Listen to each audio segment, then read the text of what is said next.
This could all go horribly wrong at any minute. Hello, and welcome to the 165th episode of Lewis Black's Rantcast, entitled, Does Anybody Really Know What Time It Is?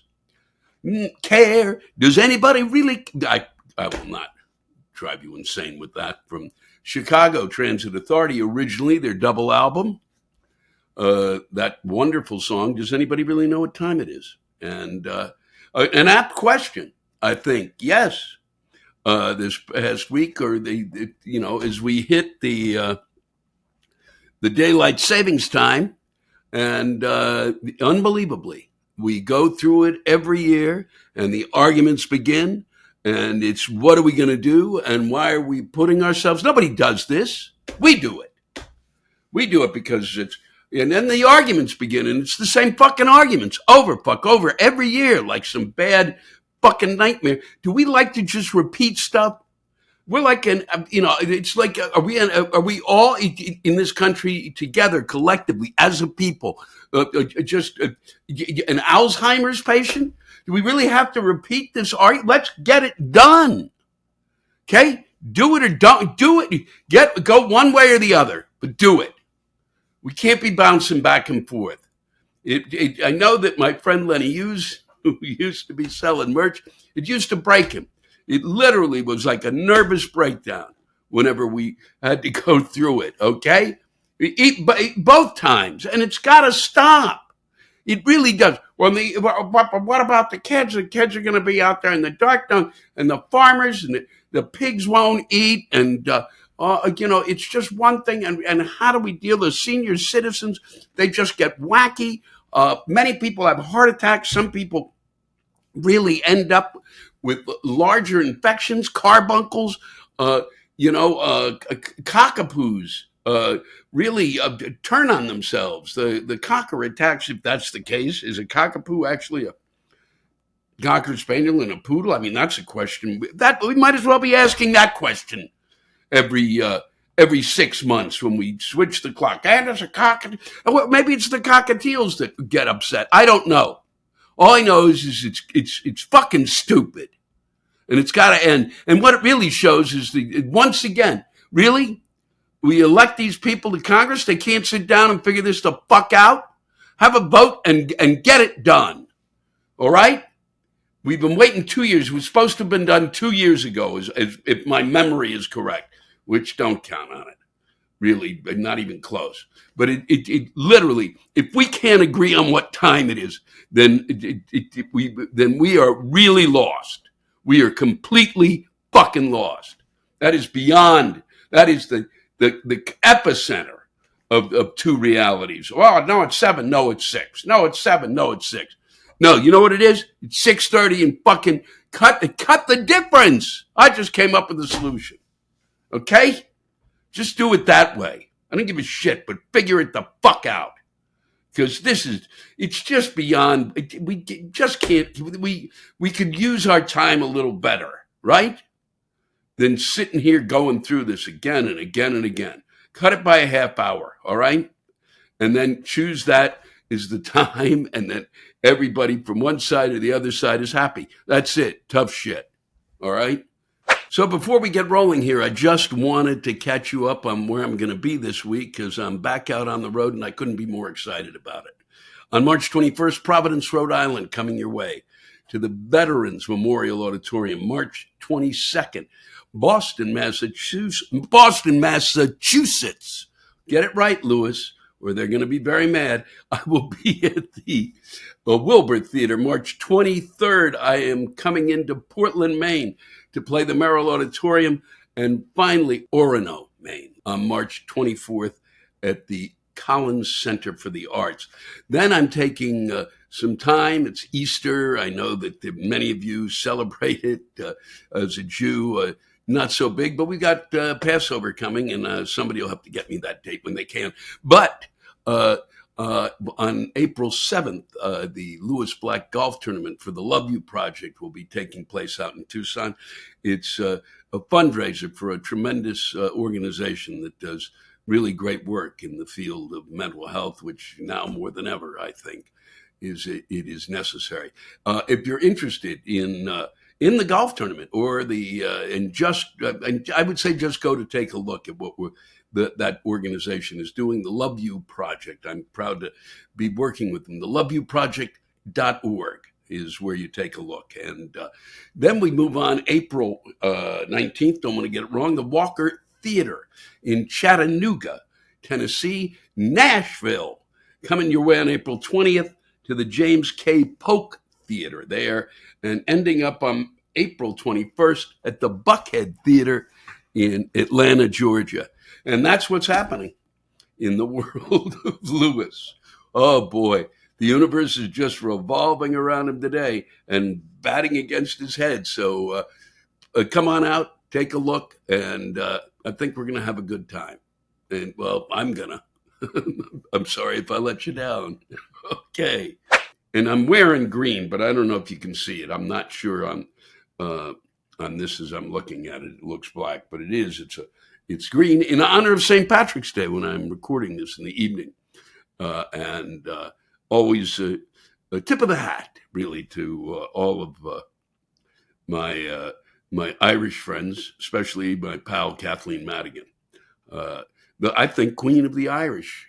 I would vote her queen of the Irish Americans and even of the Irish themselves. I think she represents them well.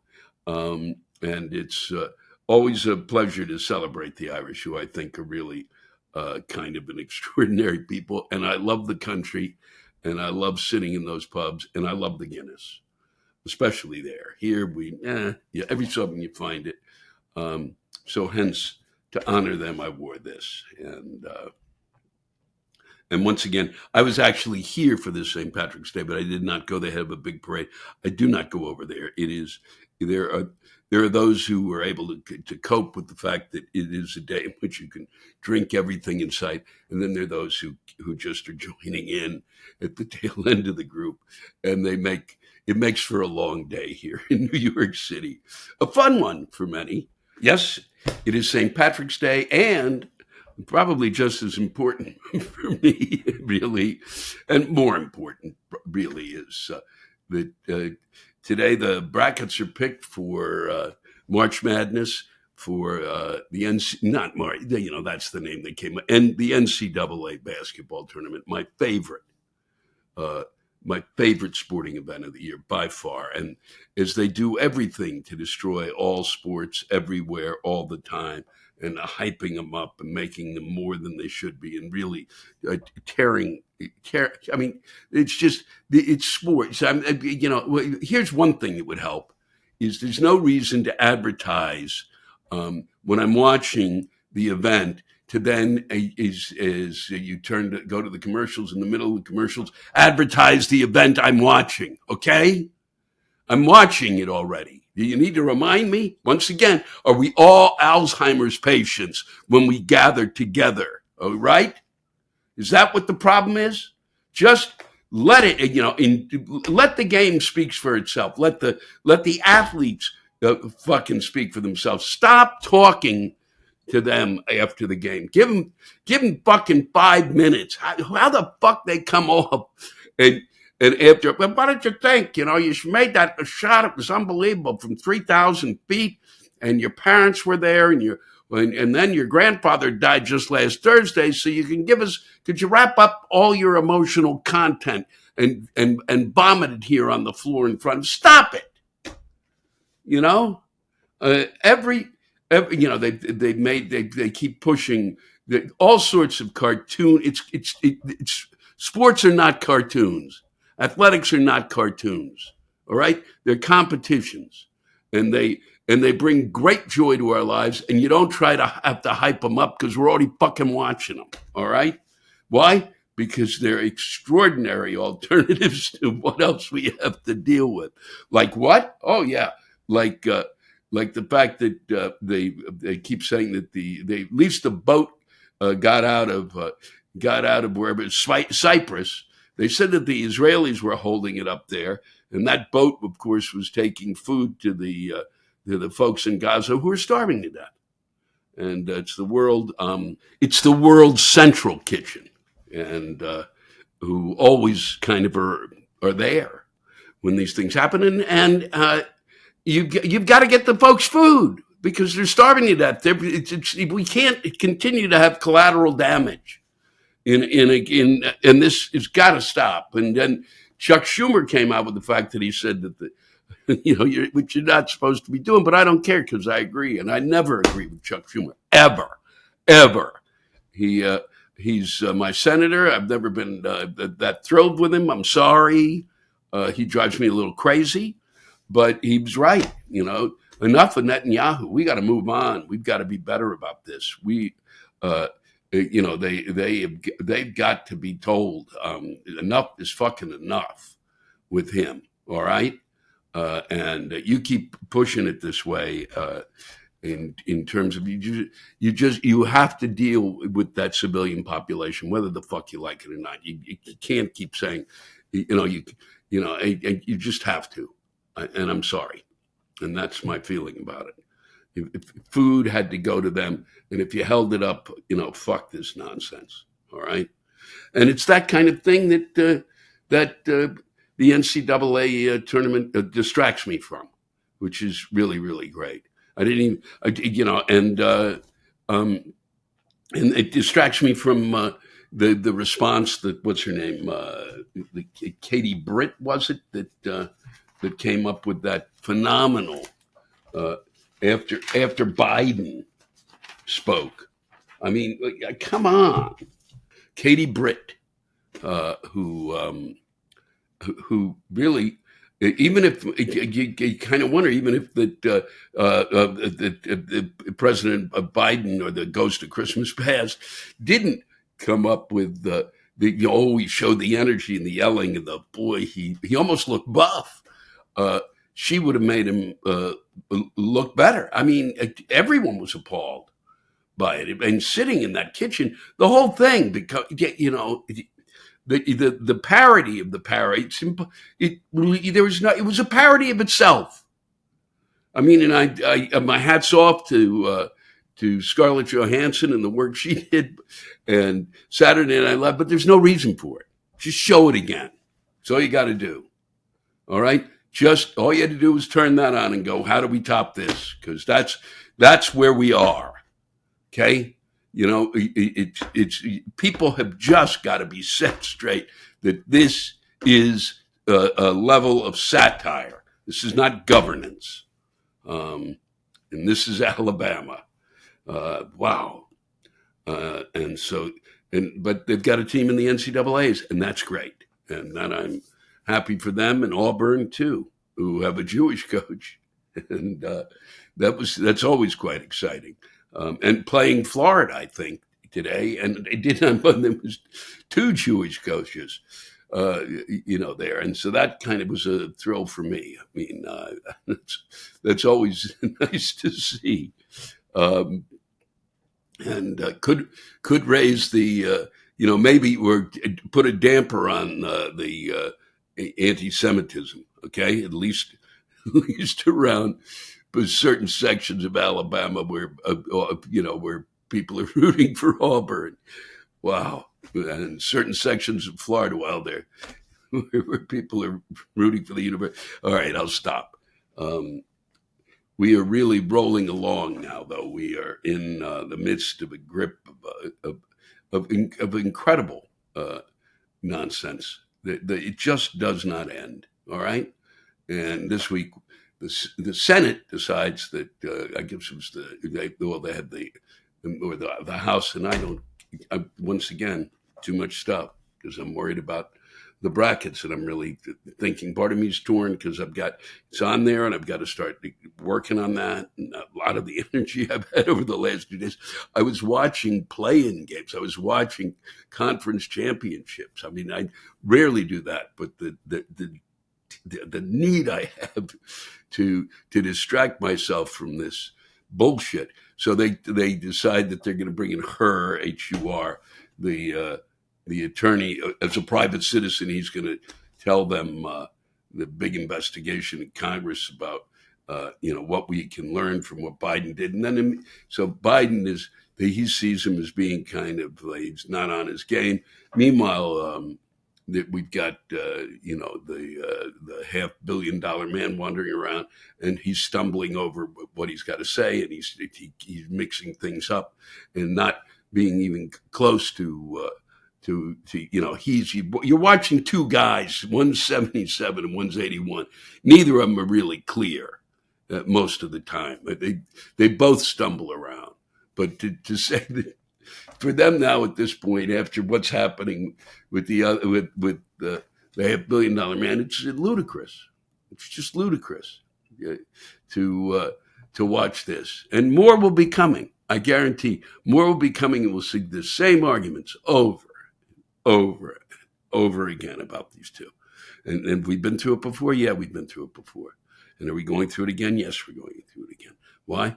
Because we as a nation have Alzheimer's, and we keep trying to push back because there's so much plaque in all of our heads that we're trying to push back.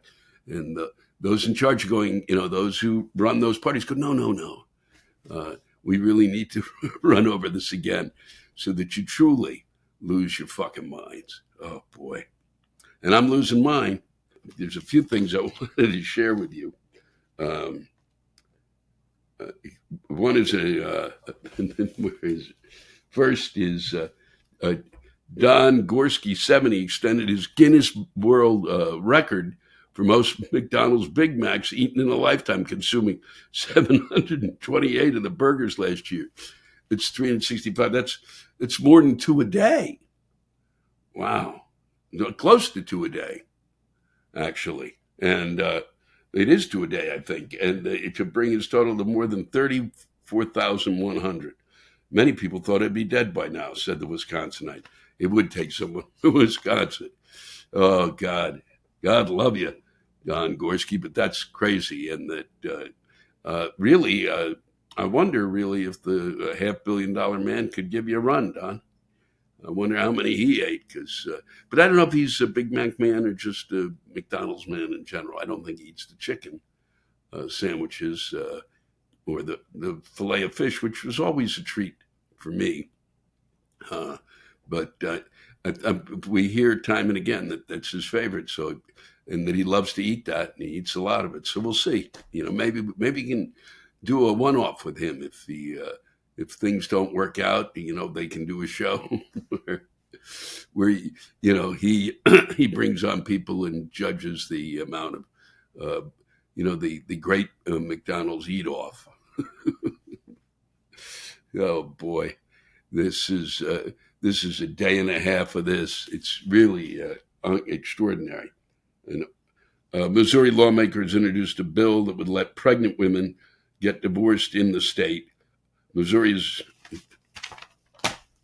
really they had a law that pregnant women couldn't get divorced. Missouri is one of 4 states, Texas, of course, Arkansas, and Arizona. The bar judges from signing divorce papers if one party is pregnant, even if the woman is a victim of domestic violence. Democratic Senator Representative Ashley Owen said the ban doesn't make sense in 2024. Didn't make sense at any time. None whatsoever. None at all. None. Zip. Zero. Never made sense. And and finally, in the world of nonsense, the National MS, Multiple Sclerosis Society, has apologized for firing a 90-year-old volunteer, 90, who was confused by colleagues' use of pronouns in email signatures. Californian Fran Itkoff had worked for the multiple sclerosis charity for 60 years, but was asked to step down in January for breaching its diversity and inclusion policy. And after she asked why people were adding she, her, and he, his to their messages. It's a legitimate question for somebody who's 90. And following public backlash, the nonprofit apologized, saying it should have had more conversations with Fran. No, shouldn't have had more conversations with Fran. Shouldn't have done anything, but never disturbed her job and just explained it to her because she's 90. This is not, just because we've started to do this and it has become part of our daily intercourse, public intercourse, does not mean people who caught up with it. There are a lot of people out there who have not caught up with it. So stop it. All right? Doing that kind of shit is not going to fucking help. I can guarantee you. And that's what I got. Oh, lest I forget,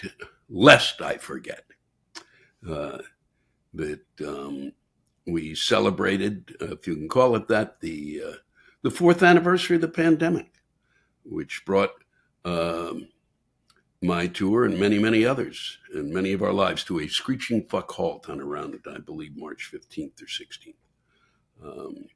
A delightful time it was. And of course, then they go through all the arguments again and rattle all the cages and make everybody flip out.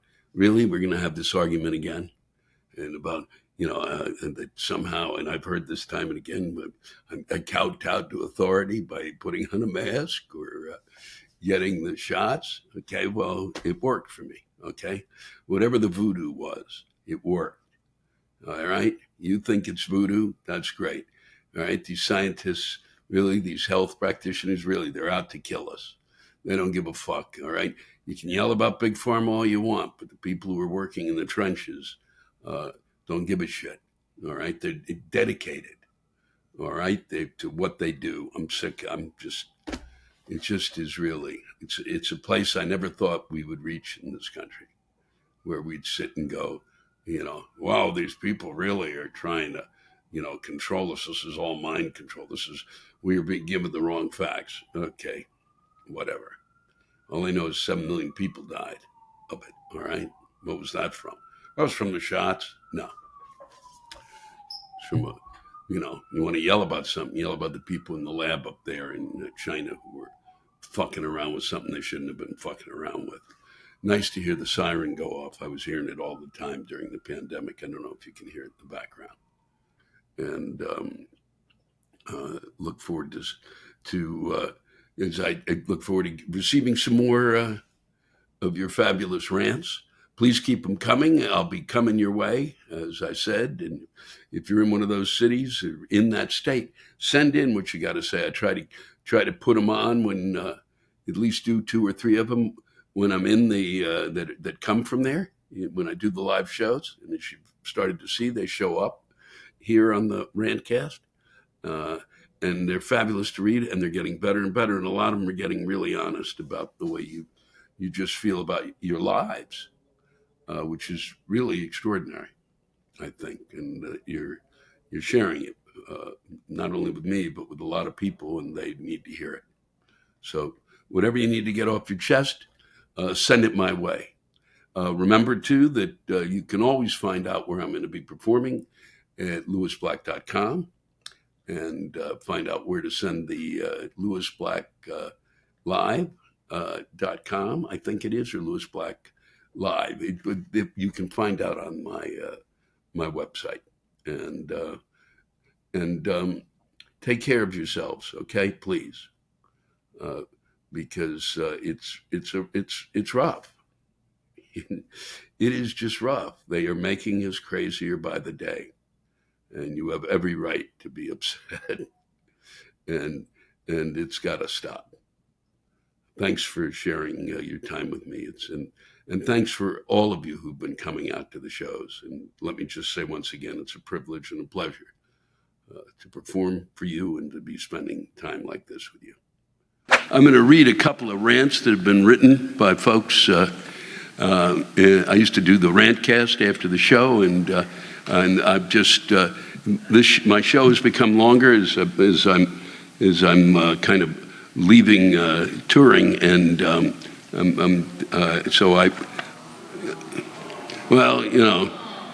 here's why. If I kept going doing this, next year you would see me on a gurney. It'd be called the Gurney Tour. What's in Lewis's IV drip tonight? Well, let's go see him. He's on morphine. No. But I will still be doing the Rantcast, and I still will be performing. I'm just not going to do 120 or 150 nights a year. It's crazy. But I'm still going to do the Rantcast because I think, once again, it rolls along. There's some of the stuff that's being written, and this one is actually from someone here in Red Bank. His name is Justin. I won't say his whole name because I'd like him to keep his job. And I thank you for this, Justin. What the actual fuck is going on with schools today? I'm a high school teacher from New Jersey, and I think everyone from kids to the parents and the administrators have lost their goddamn minds. And if you're one of those fuckers in this room tonight, fuck yourself. How fucking hard is it to say no fucking phones in schools? It's not fucking rocket science, but yet the people who are supposed to be in charge won't make the tough decision to actually help these fucks from this disease. They would rather let these kids take videos of students beating the shit out of each other, or take videos of teachers losing their shit because the inmates are now running the asylum. And if you don't believe me, just walk into any high school and look around. It's an absolute fucking clown show. The teachers get a front row seat to each and every day. If I happen to discipline a student, it somehow comes back at me as if I did something wrong. I am no longer allowed to take a phone away from a student who is using it when they should be learning. And for those of you who may not have heard that, I am not allowed to take a phone away from a student. What the actual fuck? I can't even have the rules in my own classroom. I'm trying to teach, and these kids can't go 2 fucking seconds without looking at some stupid fuck video on TikTok or Instagram or Snap fucking Chat or whatever dumb fuck app they have that is sucking the life out of their already undeveloped brains.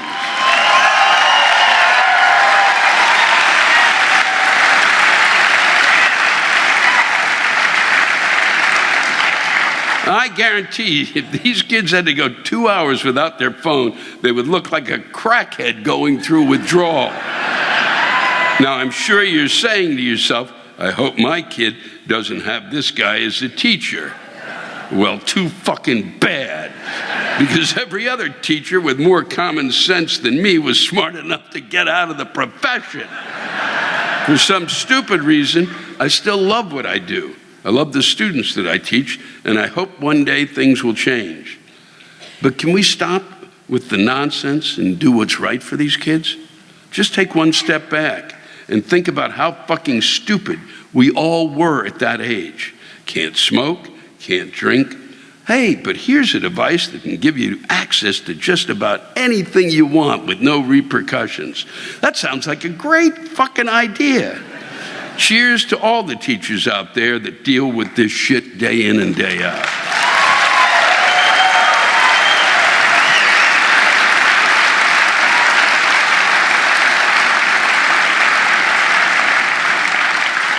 Thank you, Justin. And this one is really special. Every so often I get a piece of information that really is just, I go, wow, I can't believe I didn't notice this. But this is from Michael Cohen. He won't lose a job over this. Here's a lesson to be learned. Here's my rant, Lewis. When you look at a bottle of A1 sauce, you will notice, if you don't have your head up your ass, that it was established in 1862. That's right. 1862. So you're telling me that in the middle of the worst conflagration of death and destruction that this country has ever seen, someone said,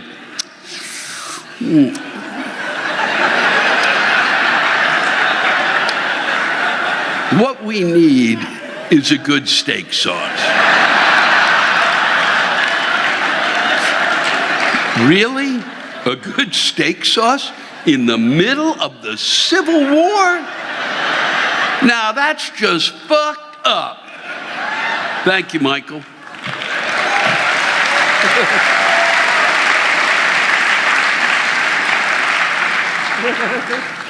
God, I get a kick out of that one. Whew. Son of a bitch. I'd never noticed. I just don't. And I like A1. My friend Kathleen Madigan just douses it from time to time. So I don't know which one to read first. I've got 2 rants I'm going to read this evening that came to me through the Rantcast. But it's really been a pleasure for me to read these, and I wish it was possible to do it the way I used to do it. I used to do it live and send it out, and we may do 1 or 2 more of those. But it was tough. I'm still trying to come up with my set for a special. So and I'm realizing as I get toward the end of doing the touring that I'm going fuck, and I want to say this, and then there's fucking that, and there's fuck this. But I'll start with this. This comes to us from somebody who actually lives in Wilkes-Barre, and that's over there. There's John LeShock, and why can't people pronounce words correctly?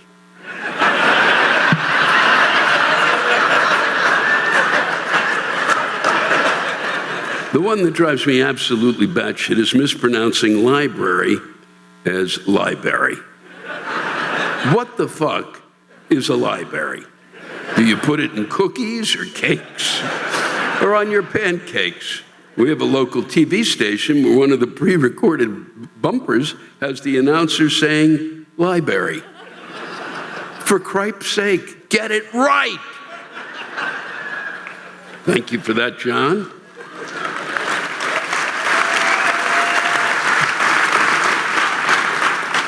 And this is from Dr. AJ, who's hidden his name for obvious reasons. But I had not seen this, what he's talking about on TikTok. Good day, sir. Well, he's sucking up. I know this has been covered by TikTok by another emergency room doctor, and I do not take credit for her rant or video. However, I think it bears repeating. I am an emergency room physician as well, and I concur that nothing accidentally goes into your butt.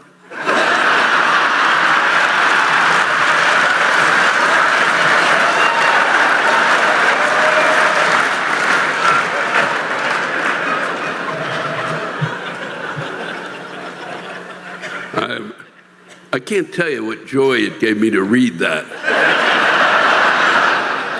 The rectal sphincter is a one-way valve, and if there's not a stopper on items inserted in the wrong direction, the penetrating item sinks past the sphincter into the colon abyss and must be manually retrieved, usually by a surgeon.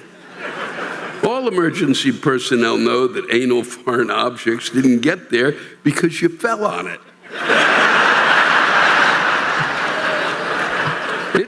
It's okay to have your fun.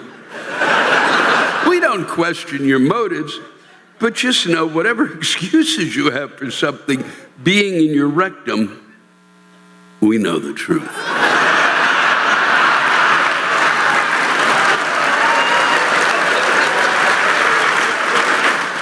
No one falls on a toothbrush, door handle, shampoo bottle, gear shift.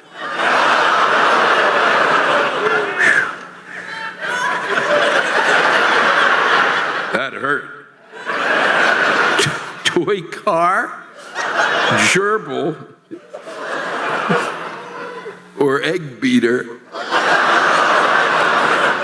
I bet that's true. Nobody falls on those and says, oh, damn, I think it just went up my ass.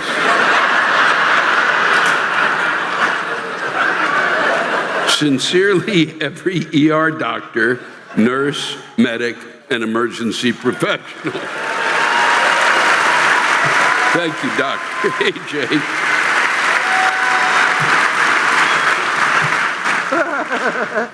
Wow, that really is good. So, here's a little something I just wanted to pass on to you. An egg beater. I can't even... I just don't get it. I mean, you know, I mean, there are things designed for this, and you go, well, nah, I really need an egg beater. Who has fucking erotic thoughts about an egg beater? Who has an egg beater? I'm going to read 2 rants that have come in. From the rants that I've received, they get better and better and better, and there were some just before the pandemic that were absolutely stellar. And it's great when people express what the fuck is bothering them. I'm going to read you 2. Both of them come from this area. One of them, well, one is in the state of Pennsylvania. I mean, this is it's from Vickie Gabow or Gabow, I'm not sure. Hey, Wilkes-Barre, fix your damn potholes. Sincerely, the short chick who fell the fuck in.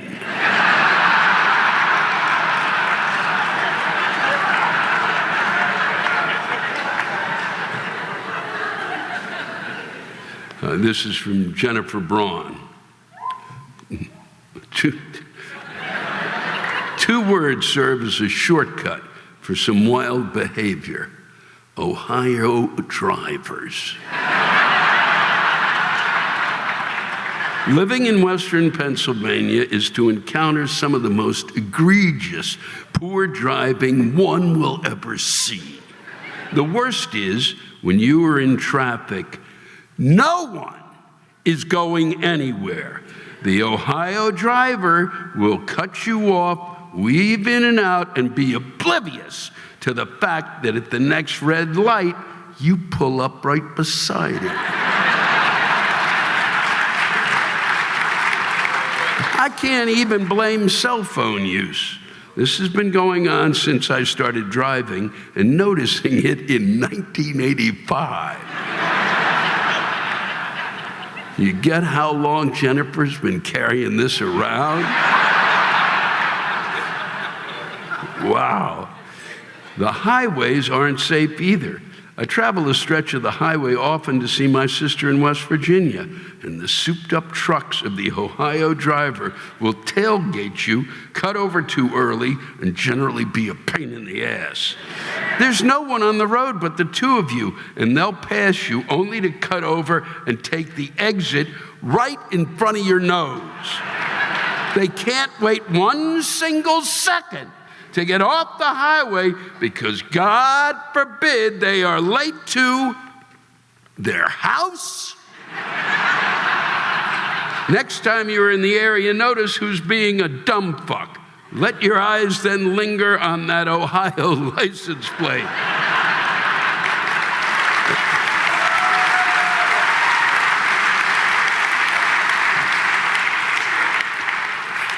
And think of me and my truth. Thank you. You really got it. That's spectacular. Fuck you, Ohio.